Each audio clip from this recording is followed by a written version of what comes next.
C'est toujours un plaisir de se promener dans la région grâce à Céline du blog unefilleenalsace.com dans la Top Family. Bonsoir Céline, tu nous emmènes où ce soir? Bonsoir Erwan. Ce soir, je vous emmène découvrir la bibliothèque humaniste à Sélestat. On dirait pas comme ça, mais c'est un endroit qui regorge de richesses incroyables. Et chaque fois que moi je m'y rends, ça me fait un peu penser à la maison des sorciers de Harry Potter.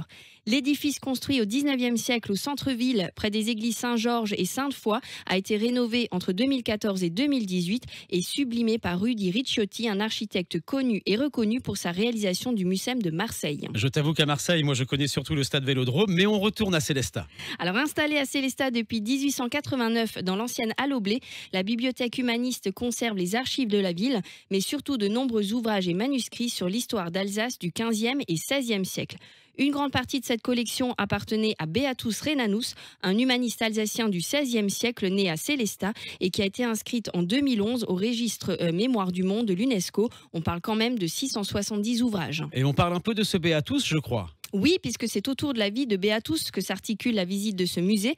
Des bancs de l'école latine jusqu'au début de l'imprimerie, en passant par l'histoire de Sélestat, on découvre son œuvre et la soif d'apprendre de cet homme discret.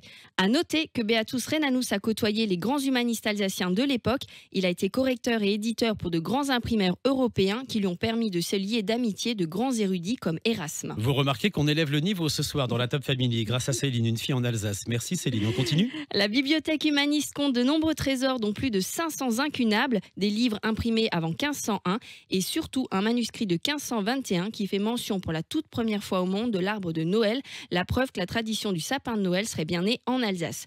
Le musée est accessible à tous, qu'on soit novice ou expert en la matière. De nombreux ouvrages ont été numérisés. Il y a aussi plein de jeux interactifs et ludiques sur tablette numérique.